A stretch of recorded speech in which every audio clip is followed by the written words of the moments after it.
Welcome to A Pair of Bookends, the book club you can carry anywhere. We are your hosts and hopefully your new bookish pals. I'm Hannah MacDonald. And I'm Lydia Clare. Hello and welcome back, Bookends, to another episode in our debut Spotlight series, where we shine a light on the freshest authors and their work. Today we shine a spotlight on the beautiful debut novel, The Collected Regrets of Clover. Clover dedicates her life to ushering people peacefully through their end-of-life process as a death doula in New York City, a job that she loves and inspires her to record her clients' last words. Yet there is something missing from Clover's life as she asks the question, when we all know we are going to die, how do we make sure we truly live? Mikki Brammer is an Australian writer based in New York City. She spent her childhood in Tasmania before living in several different parts of Australia, France and Spain. Mikki started her career in journalism, interviewing the likes of William Dafoe and Jane Birkin for an Australian pop culture magazine. She then moved to Paris to work as a writer and photographer, and she also penned the regular column My Life in Paris for the British magazine France Today. Mikki now lives in New York, where she has now spent several years writing about design, architecture and art for publications including Architectural Digest, Lonely Planet and Dwell, amongst others. The Collected Regrets of Clover is her debut novel, which is out on the 6th of July and has already been sold into 25 territories. Mikki, welcome to A Pair of Bookends. Thank you. Thanks so much for having me. No, thank you for coming on. We desperately need to know, what are you currently reading? Yeah, I am currently reading, well, I do tend to read several books at once, but the one that I'm reading today is Real Life by Brandon Taylor. Very nice. And his new book just came out recently, I think in the UK, The Late Americans, and that's on my list as well. So good. I've not read Real Life, but we were very fortunate to have Brandon on the podcast. So we're releasing the episode with him on Friday, so I can actually say this. Yeah, and he's so interesting. He's so interesting, and his writing is just beautiful, and I just love him. I really love him. And I've been listening to the podcast back whilst I've been editing, and he's just like, his mind, I can't even. It's so impressive. And he's so thoughtful and but funny. He's just the whole package. The whole package. He's so good. He kind of makes you hate him a little bit because you have to, just because he's that good. Just saying. I told him myself. Yeah. I love him. No, but he was going to give up writing and go into photography before he wrote The Late Americans, which just, I can't even comprehend, with what is a literary world without Brandon Taylor in it. No, thank you. Right, exactly. Well, he can do both. I think he is quite a talented photographer. So there's room for both in the world. Yeah. And you just said that you can read several books at the same time. So is that like a combination of fiction and non-fiction, or are you like an enigma and you can read multiple fiction books at the same time? And I usually it is fiction and non-fiction because I feel like they use different parts of the brain, and I'm a very curious person, and so the non-fiction is more of like a learning and interest, curiosity thing, and then the fiction is more, the opportunity to see the world through someone else's eyes or occupy someone else's mind. Occasionally I do read several fiction books at once just because I'm often in different moods. So I might have one on my Kindle and then be reading one in person. Or sometimes I have a subway book as well, and that is determined by how big the book is. So I only read like smaller or paperback on the subway. Otherwise it takes too much room in my bag. But the thing about, I'm very careful with subway reads, as I call them, because I feel like it's such a disjointed experience. And so you're really, you'll stop every time the train stops or every time you have to move. And I began to realize that a few books I'd read on the subway I didn't enjoy. And I was like, wait, did I not enjoy them? Or was it because I kept getting pulled out of it and so I couldn't really get into it? So I do try to be careful with that. I totally get that. I always hate when I'm in my own little world on the train and then somebody will come on and sit next to me and it's like a whole thing, if they've got like loads of bags or you need to like move about, like, I know you take me out. Go away. Yeah. Yeah. I want to be left alone in my little world. Are you kind of like nosy when you're on the subway looking at what other people are reading? Always. I've read over people's shoulders, which I know is so annoying. And And people would, I would be annoyed if someone did that to me. But actually, I was in London once and on the tube, and someone was reading a book, and, you know, we're so tightly packed in that I kind of was reading it. And then by the end of the trip, I was like, wow, that sounds like a great book. I've never heard of it. It was The Night Circus by Erin Morgenstern. Oh, wow. And then I went and bought it at the station, at Paddington Station. Love that. When I got up, and it was a great book. So, it is really interesting. I've noticed recently in New York that the ratio, at least in Brooklyn, the ratio of people on phones to reading books is actually, thankfully, there's sometimes more people reading books than on phones, which really surprised me, but gives me hope for the world. Absolutely. And yeah, I won't be caught dead without a book, let me tell you. Like, same. Everywhere, literally everywhere. And I mean, even in appropriate places, I will bring a book just in case. Just in case, you never know. You never know when you're going to have 10 minutes to squeeze another chapter in. Lydia has been known to carry a book in her bag to a funeral. I don't know when she was thinking about whipping that out, but... Literally, the other week, just in case, because you never know. There might be a lull. Yeah. Funerals, no, I'm sorry, but funerals are notorious for lulls. Listen, it's true. Yeah. Hey, there's a lot of waiting. That is true. Okay, I want to get into your incredible book, but first, we like to start our debut spotlight episodes by asking what your experience has been like in the lead up to the publication of your debut novel. And I would also love to know, did you always want to go into fiction? No, to answer that last question, I actually didn't really consider it until a few years ago when I had this idea. I'd always loved books and I've always read and I've always spent a lot of time in my imagination, but I got into journalism and I love that. And I love writing about architecture and design and art, which is what I mostly do now. And I always admired people who wrote books because it seemed like such a huge undertaking, especially, you know, as a journalist, you work on a story, you submit it, and then you generally don't think about it again. There may be some stories that, you know, have particular weight, but usually, you know, things move so fast that you're writing so much that, you know, you move on to the next topic, the next interview and things like that. Whereas with a book, you're really sitting with these characters in this story for a really long period of time. And that was like using a different creative muscle for me. I did really love that with fiction. You know, if you kind of find yourself in a creative hole, you can just make it up and imagine your way out of it. Whereas journalism, you're tied to facts, and rightly so, and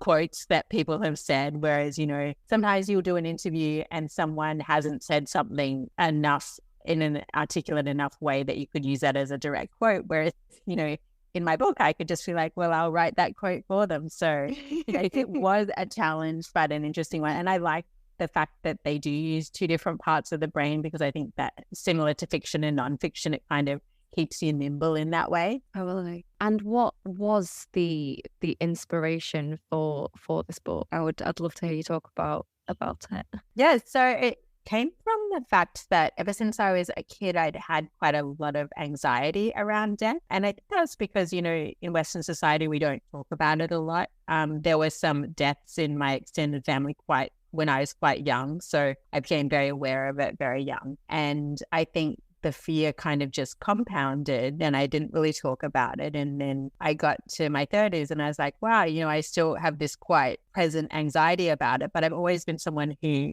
when I'm scared of something, I make myself do it until I'm not. So, you know, scared of heights, you know, jumping off a high diving board, or, you know, scared of snakes, you know, going to a park and holding a snake. So I was like, well, maybe instead of avoiding everything to do with death, I could get a little bit curious about it. And when you live in New York, you can really go down a rabbit hole of anything. And so I happened to find the rabbit hole of things relating to death and mortality, which sounds creepy, but it was actually fascinating. And so I started going to talk from people who worked in hospices and lectures on Stoicism, because the Stoics were very preoccupied with death and mortality. And I went to things like, they're called message circles, but they're kind of like seances. And, you know, just started listening to podcasts and reading articles and just trying to do things that I would normally not do. And I learned so much from that. And it really did help kind of normalize it for me. And that's when I came across the concept of a death doula. And I thought, wow, who would do that? You know,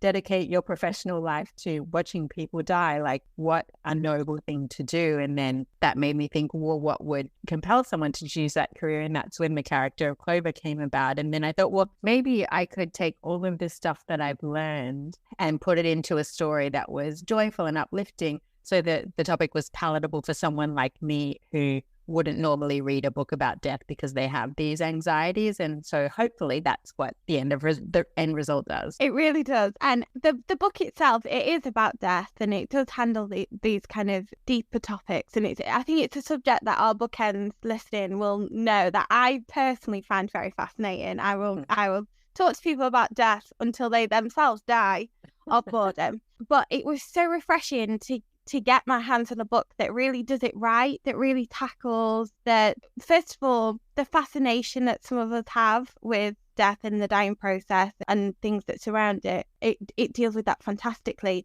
But also as well, like you were talking about, that fear that a lot of people have about talking about death, about discussing what happens, people say like passing away, or these weird kind of euphemisms for death itself. Can you tell us a bit more about why you wanted the book specifically to be about death itself? Or was it just kind of, you were just so interested in all these things, you did just want to just put it all in one place, and then this story just evolved from it? I think it was partly to explore my own anxiety. So when I wrote it, I wasn't initially thinking I'm going to write this book to get published. I was just thinking I'm going to write this to explore where this came from and, why I feel this way. And so I think that was the original driving factor. And then kind of once I had a book, I was like, oh, wow, I set myself this challenge of writing an uplifting book about death for people like me. So maybe it could help people like me. So that was really, I think, why it was so important to have this central theme about death. And it just was like, I was like, it's the thing we all have in common and we don't talk about it. And that's kind of ridiculous. And it just makes it harder. The fact that we don't talk about it until it's right on our doorstep. And so if I could somehow contribute to the conversation in that way, or create something that makes people talk to their loved ones about it or something like that, or even just get that kind of little seed of thought of looking back on your life and knowing you've lived it well. And the sad thing is most people don't look back on their lives until the end and it's too late to do anything. So I hope that through this book people might stop and take stock and think, okay, well, I still have time, and no one knows how much time they have, but you've got the chance now to take a little small piece of action. I think it's wonderful that you've explored this topic, and I think you're so right. Like, it is something that we don't speak about enough. And as Lydia said, she's got this borderline weird obsession with death and the whole process of it. She's very open to discussing it, and I'm sort of similar to, I'm not sure if writing this book has changed your perception of it. I'm sure it has, but I'm very similar in the way that I feel very anxious about death. And it's so strange because it's, as you said, it's in that we will all experience, but when we're confronted with like our own mortality, like it is anxiety inducing. And I especially found that during the pandemic, the more it became more of a global conversation because so many people died during that time. Am I right in thinking that you were writing this during the pandemic? Yeah, so I'd had the idea before the pandemic. Okay. And just kind of, because I'd never written a book before, wasn't really, hadn't put pen to paper. And then when it was locked down here in New York, I was kind of like, well, I live alone, I didn't really have much to do. So I was like, well, I guess I could write this. And it wasn't really on time to be writing a book about death, because in that really early stage when New York was one of the epicenters of the pandemic, and it was just ambulances all day and night kind of going by. So you would hear the sirens, you'd be woken up by the sirens. And, I'd see neighbors being stretchered into ambulances, and I'd ride my bike around the empty city, and you ride past the hospitals and they had the morgue trucks outside. And so it was really so present. And for me, as someone who had anxiety around, and I did think, oh, well, can I do this? And, because this is not only being deep in the topic fictionally, but it's actually happening around me. But then I thought, well, it's happening to these people. Almost everybody's affected by it and has, lost someone or known someone, at least here. And so I thought, well, that's the whole point, is that you can't look away, or you shouldn't look away. It's really important to bear witness to this, because it is the reality for a lot of people in the world right now. And that made me realize that it was even more important to write something that could explore the topic in a way that was accessible to more people. Yeah, definitely. How do you feel that, like, writing this during the pandemic, like, how do you feel it impacted, like, the way that you wrote about death? I didn't want to put the actual pandemic in there, because I think it's a universal topic with or without what happened with the pandemic. I think as a result of the pandemic, a lot of people were coming to terms with what their relationship to death was, and the anxiety and things like that. So I really tried to present different perspectives of how people relate to it. So for example, for Clover, it's, she knows it so well, and it's a topic that's almost like that's the one thing in life she knows really well. And so she's comfortable around it. But there's another character, Sebastian, who, he has quite an intense fear of it. And that came from, being raised religious and things like that. And so he talks about his relationship with it. And then, there's the patients who are actually very close to death and their relation to it. So I really wanted to show there are many different perspectives, and people have many different relationships with it. And, they're all the right relationship. There's not one way to have it. And just kind of, hopefully when people read it, they can see themselves in one of the characters and relate to them in some way, and maybe think about how that influences their own relationship with death. Yeah. I really love stories and novels that have, like, multiple perspectives. So I really liked that your novel's kind of populated with all these wonderful different characters, and are so diverse. And like you said, they've all got their own stories and their own experiences with death. But I think I have to talk about Clover, obviously your protagonist, and she's such a unique character. And I really feel like if Lydia could choose a handful of fictional characters to sit for dinner with, she would be one of them. Correct. When we're talking about, there'll be one person you identify with, I'm like, yeah, there is. I was like, it's me. But she obviously grew up being this total outcast, and, she doesn't have many friends growing up. I am going to be wary of spoilers, but, she doesn't have many family members, and, she's also reluctant to date and to explore friendships in her adult life. So I really want to know, what was the inspiration for Clover? Yeah, so when I had the idea, basically I had the idea that she would be a death doula, and that she would collect people's last words in these 3 notebooks, confessions and vice regrets. And then I was like, well, what is she going to do for 90,000 words? Those things. So then I thought, well, I really love coming of age stories. And I also I think you can come of age at any age, because for many different reasons, people don't have the chance to until later in life a lot of the time. She's 36, but it often happens even later. And so I thought, that would be a really nice journey to take her on. And then I've lived in New York 10 years, and I've also lived in Paris and Barcelona. And what really struck me about these big cities is that there's millions of people, but almost half of those, I think the statistics say, are lonely. And it's so fascinating that we can be in such close proximity to people and yet not know how to connect with them. And in New York, I've met a lot of people that would have, through work and volunteering and things like that, people who would be considered weirdos or outcasts, but they're actually like really funny, warm, empathetic people, but they've been put in this box by society or even by themselves that they can't really break out of. And so, when the chance to have that social connection comes, they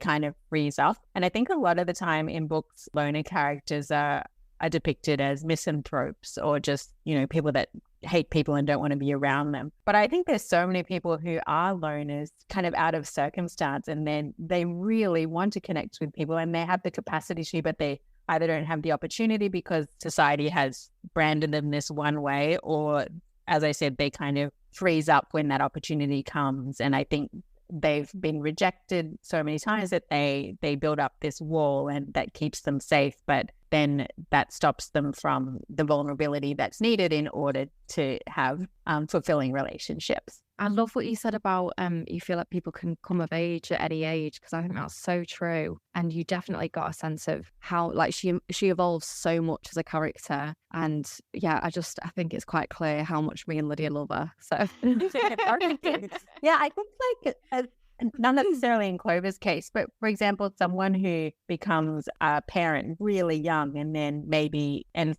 up being like a single mother or something, they don't get the chance to spend any time on themselves, any introspection, anything like that, because they're caretaking for the next 20 years. And so they say if they became a mother at 20, then so they might not get until 40 to really have that time to breathe and think for themselves. And I think those are really interesting coming of age stories. And initially I had her a little bit younger at 33, but I was talking with my agent and we decided it is a lot more interesting for someone to be 36 and not really have had many friendships or any relationships romantically. And I think there are actually a lot of people in that situation. And I've had readers reach out to me on Instagram and say, I am Clover, like you totally got me. And I really wanted, which was surprising and amazing, but I really wanted those people to kind of be represented in fiction, to know that even if that is their reality, there's nothing wrong with that. And if they do enjoy a solitary life, then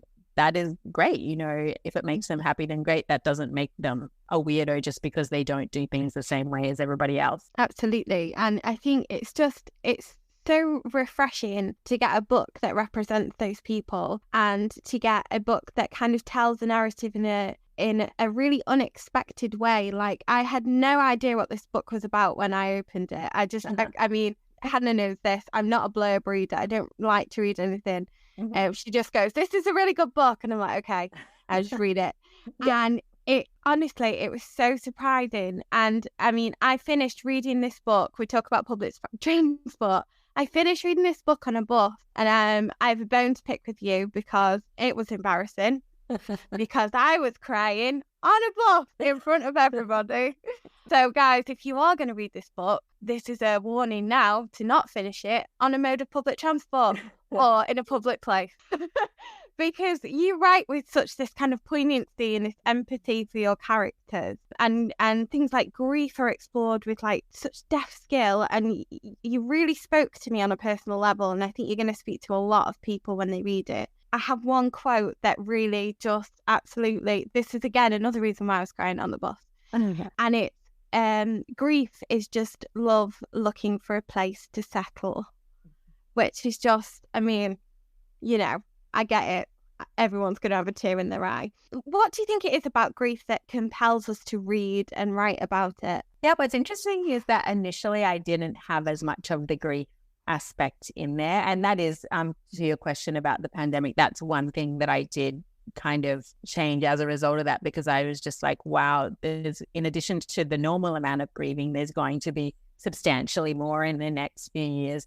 And I'd watched quite a few of my friends grieving loved ones in the past years, and I'd lost some friends myself. But it was so interesting to me the way other people treat people who are grieving. And I was reading about it, and I learned that in Western society, well, at least in the United States, if someone is still really grieving heavily after 6 months, it's diagnosed as chronic grief. And then they often recommend medication, which to me, that just sounded ridiculous, because, if you've loved someone, you need a lot longer than 6 months to get over them. And you're probably never going to get over them because you love them. And that's, the grief is representative of that love, as that quote implies. And I think we really need to shift our relationship to grief, in terms of there being a timeline. There isn't a timeline. Everybody has their own time that they take to work through it. But, it's not a finite thing. It's something that will stay with you forever. I think also, there's a lot of talk about the stages of grief, which I think confuses people when they're grieving, if they're not going through those stages or in the right order, which I think everybody's grief is their own. And that's what we need to recognize, is that as much as you want to help someone, the way they grieve is really entirely up to them and how long it takes to work through things. And also just noticing how a lot of people are uncomfortable around grief, and, they kind of stop reaching out, or they don't know what to say and things like that. And I think that's because it reminds them of their own mortality. So I can understand it. But I think, really being willing to look people's pain in the eye is so important. And I really wanted to show that and to show people who are grieving that what they're feeling is normal, and, that they don't have to get over it and they don't have to process it in the same way that someone else does. Really, it belongs to them.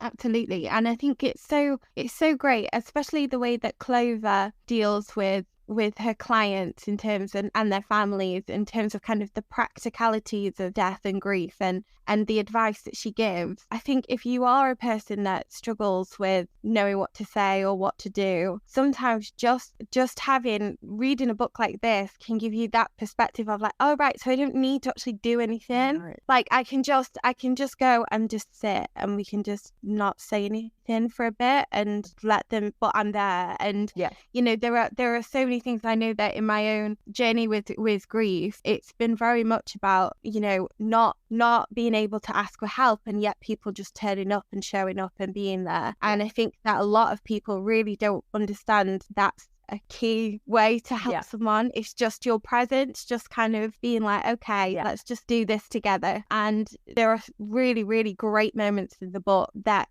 demonstrate how you can be one of those people that just show up, and there is very little you need to do to be able to do it. So thank you for writing this amazing manual on how to deal with stuff.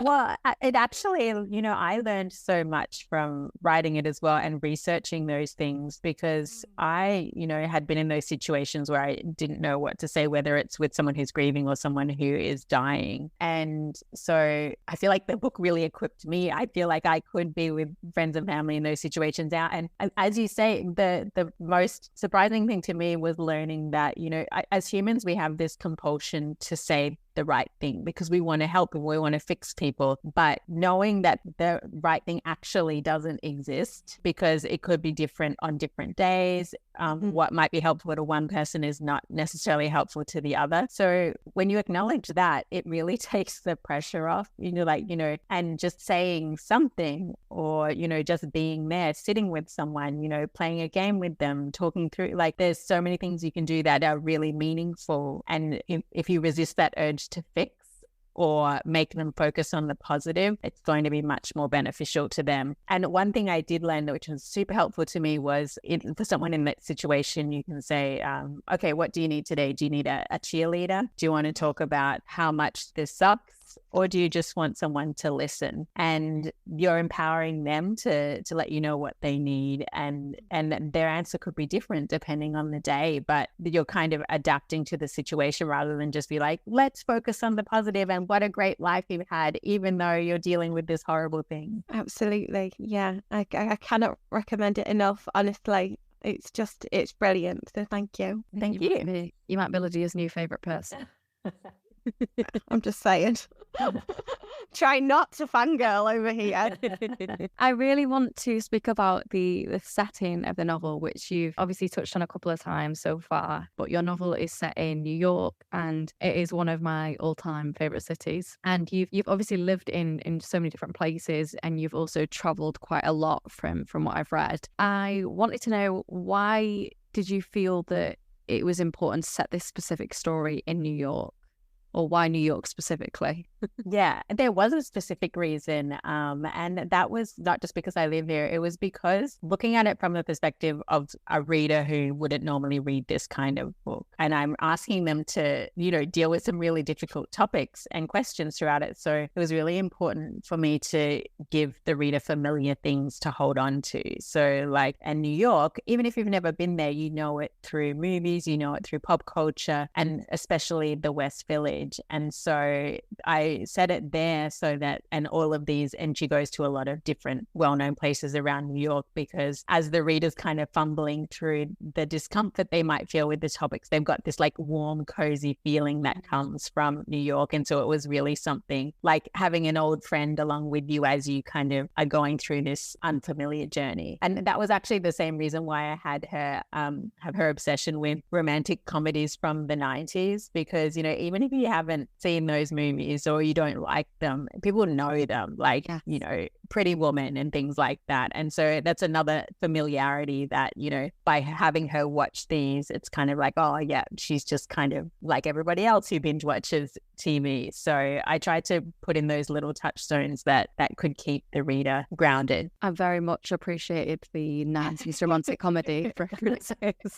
I just loved, because I wish that I could go and live in New York for a little bit. I just don't see it happening anytime soon unless I would be blessed with a big acting job out there. I just love it so much. So I was really enjoying getting to sort of live vicariously through Clover, and, you know, getting to see how she ran around New York, and she, you know, would get the subway and she'd go into the bookstores, and I very much romanticized the idea of a life in New York. Yeah. So I really enjoyed that. And I also really loved her curiosity for her neighbours, and I thought that was very New York in how I could imagine the building situation, and the fact that she could see into other people's buildings opposite and see into like a little window into their life and curiosity towards them. And I felt like that was just very New York. It is, yeah. So I really appreciated that. And I did wonder if that curiosity from Clover for her neighbours, I wondered if that stemmed from the fact that you were writing this during the pandemic at all, because I became more curious about my neighbours during that time, but I don't know if there was a link there. No, I wouldn't say. I'm always like,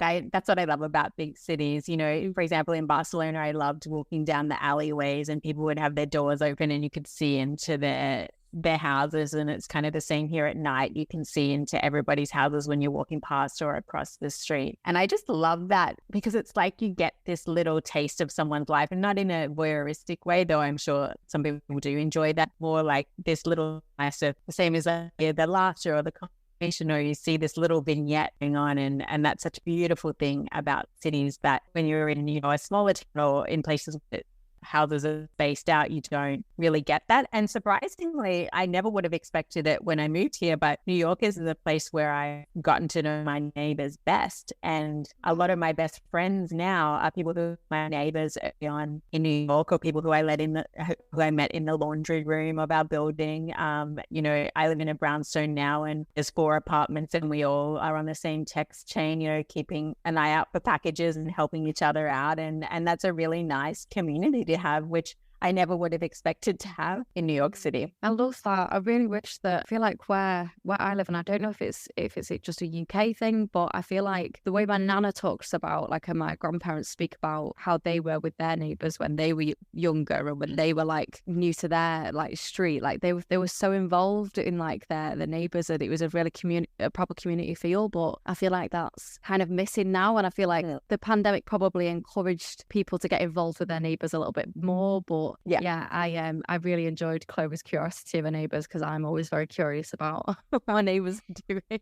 Yeah, and just people in general are fascinating, and like creating stories or trying to guess what they are and things like that. I think it's so, and in her case, I think we do tend to sometimes create these wild narratives about people, and you meet them and you're like, oh wait, that was not it at all. But it is kind of a really fun aspect of living in cities, like say sitting on the subway, you know, looking at everybody, trying to think about what their story is or why they're wearing a certain thing or doing a certain thing, and it's just so interesting. Yeah, I mean, this won't surprise you, Mikki, but I am the type of neighbour, like, I would like to nod at you, or like acknowledge the nod, and then I would like to have nothing to do with you for the rest of your life, if that's okay. So I identified with Clover very much. And that the creeping down the stairs when you know that the person is in, that was also something that I loved. And this is one of the things. Clover is she's a very wonderful person, but she is quite a lonely soul. I feel like she's quite a loner at heart. And her self-isolation, because I think a lot of it is her isolating herself, cutting her off from, you know, so much in the world that she could enjoy.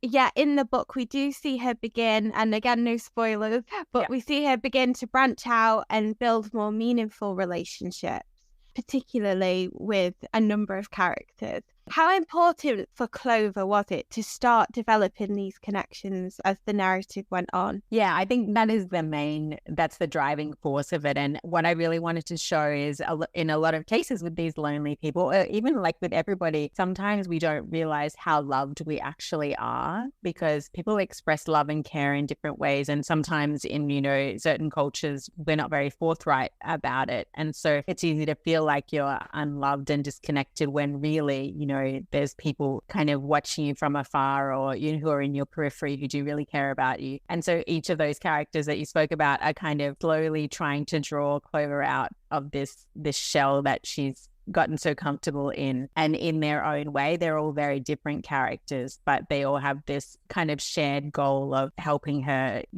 She is a wonderful person and curious and adventurous and empathetic, and it would be great for her to share that with the world. So I think it's really, and I think that's a scary thing, to let people pull you out, because that's such a vulnerable thing. And when you've gotten so used to your own company and your solitude, which a lot of people are, the idea of putting yourself out there for potential rejection and for these challenges that come with being social, that's terrifying. But as one of the characters makes the point, that's what living life is. It is kind of putting your heart out there and letting it get broken and making mistakes and things, because that's how you grow, and that's the essence of being human. So profound. Yes.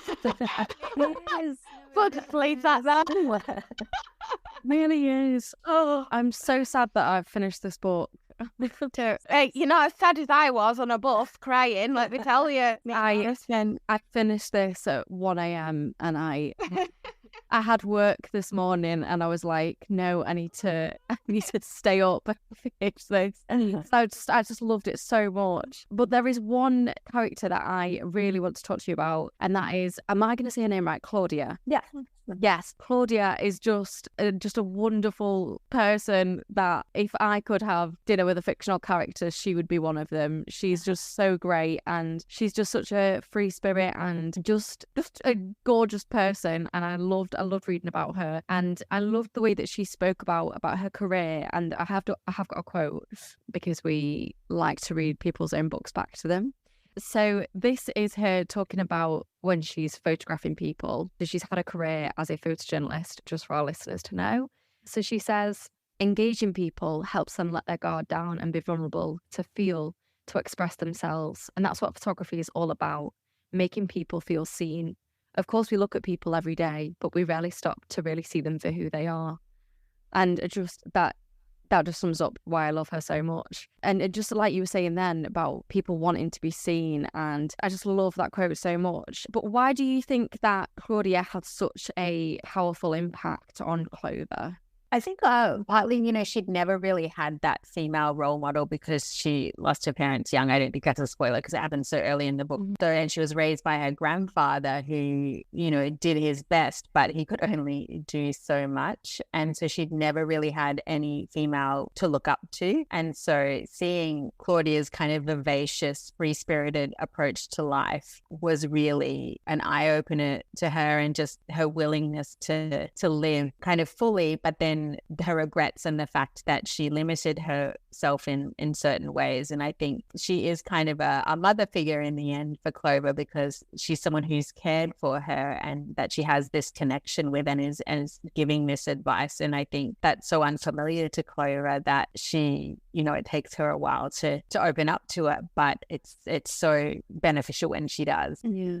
And I think that's what Clover's really looking for. I mean, the whole way through the book, she's just looking for a connection with someone that's going to be meaningful, that's going to open up something for her, and she can't do that by herself. She can't make that by herself. And I think it's so wonderful when Claudia comes into her life and she's just like, oh, here it is. Yeah. Yeah. There it is. That thing I've been looking for. Exactly. And like, this is an example of how you could live your life. And I think that's really inspiring for her. Yeah, I feel like it really gives Clover the sort of permission she didn't know she was looking for to just kind of go for it, in terms terms of lots of things. I'm not going to elaborate on that because I don't want to No, but that's true. Actually, I have a theory that everybody has some kind of dream or thing they want to do and they just need permission. And so often, when I'm traveling, because you always meet people and you'll get in conversation and it'll often come up that they have this thing that they've always wanted to do. And I always make a point of saying, well, you should do it now, because I think if you need someone to give you that permission, but also it helps if they're like a mysterious stranger who then they turn around and you're gone. No, was that a message from the universe? Like sometimes I've done that and be like, well, I've got to go. But I think it's true. The same as you say, we're all looking for connection. We're all, sometimes just need someone to encourage us to take that leap. And so I try to do that for people as often as I can. Goodness, I need you in my life, like on a daily basis. Just like wake up to, you can do it. I'll be like, okay, like today's the day. You should do that thing. I can do it. Yeah. So finally, I have to mention Sebastian, who is such a wonderful character and brings so much to Clover's life and the story in itself. Can you tell us a bit more about what you wanted to bring to the book by including him? Yeah, so I definitely didn't want the book to be like a romance. And I think anybody who comes to it thinking it is a romance will be quite...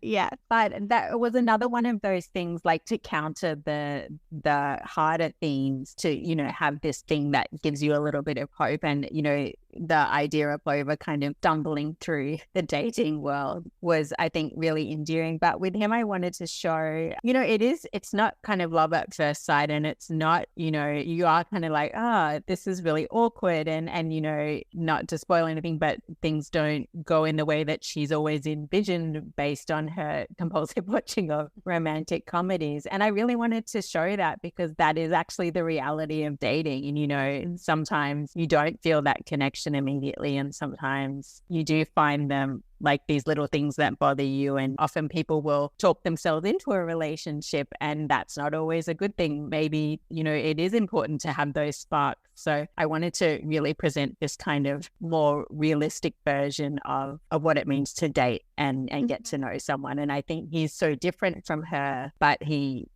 pursues her quite enthusiastically, and that, as someone who's avoidant, makes her retreat. But I think what's great is that he's persistent, and that does help draw her out. And I think, as you say, we need those people in our lives sometimes. Absolutely. He's like a really great representation of, even if when you're going through dating, even if that person isn't, like the great love, every relationship is going to propel you forward in some way and teach you something about yourself. And I thought he was a great example of that. No, I agree. And I think, we're often given this knight in shining armor. And, I think it's interesting to have someone who has allergies and, weird smells and like has these things, because I think, especially as women, we can build up this idea of perfection in a man, which doesn't probably exist. And I think kind of realizing that and finding other charms to kind of focus on is a much healthier way to date. And he's also kind of an amalgamation of several guys that I've dated in New York City, because it is a very interesting place to go on date. It's the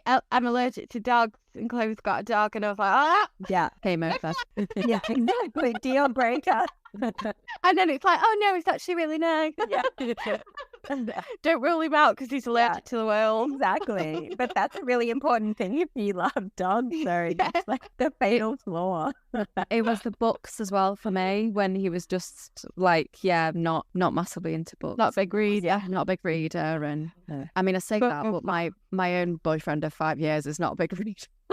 And that's the thing. Like, I think, sometimes opposites do work better, because they're complements rather than two people of the same. I don't think I would like to date the male version of me. I think that would be... My gosh, could you imagine? Oh, My final question to you, Mikki, is obviously through writing this book, you have, I'm assuming, had to contemplate life and death and the meaning of it all. And I would love to know, you know, what have you learned through exploring these topics in such great detail? Like, is there anything that you want to share that specifically stands out to you? Yeah, well, aside from what I said earlier about learning how to be with people in those situations, which I don't think I could be a death doula, but I know now that I could really be there for loved ones when they're going through these things. But what I learned, it definitely did make me overcome my anxiety because I learned where it came from. And what I realized was, you know, part of the fear was the fear of losing my loved ones without having savored the time with them or had the conversations I really wanted to have with them or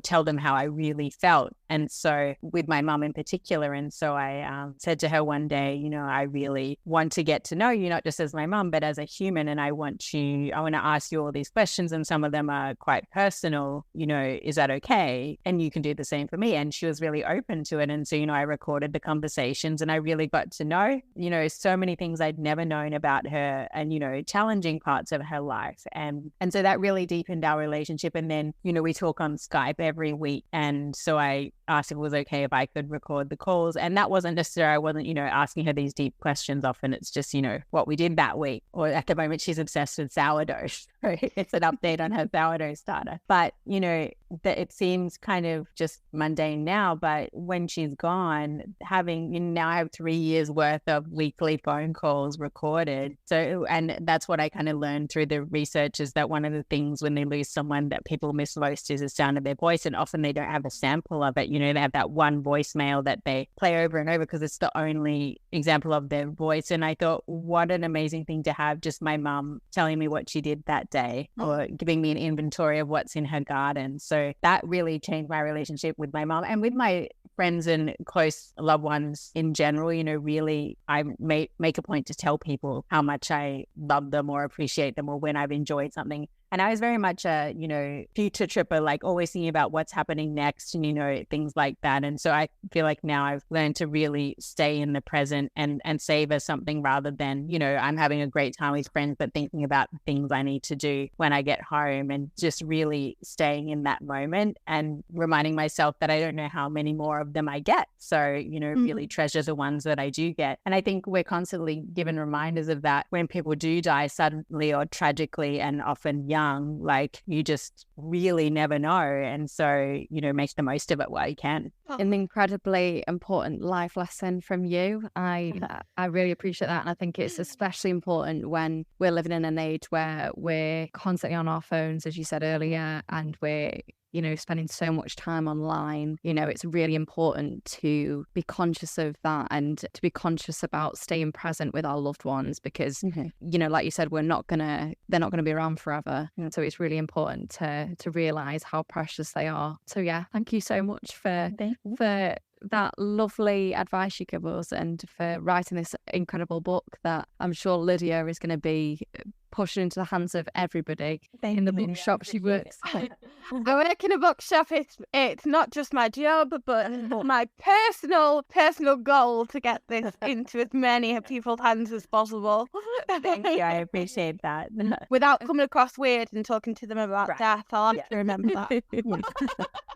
Can we squeeze a recommendation out of you before we let you go? Yeah, definitely. Anything at all? Books, TV, films, podcasts, whatever. Yes. So I'll give you two. One was a book I read recently called Vladimir by Julia May Jonas. So We love it. We love it. It's such an original protagonist. Yes. And I love just the fine line of like, she's kind of horrible, but I love her and I really want her to succeed. I think it's just such an original book. And then just recently, I also saw the movie Past Lives. It's a Korean film and it's about a guy and a girl who were best friends in Korea. And then the girl moved to the United States when they were 12 and they kind of reconnect throughout their life. And it's about, you know, what could have been and things like that. And it's just a beautiful, very simple film that I highly recommend. I am adding that to my watch list. Yeah.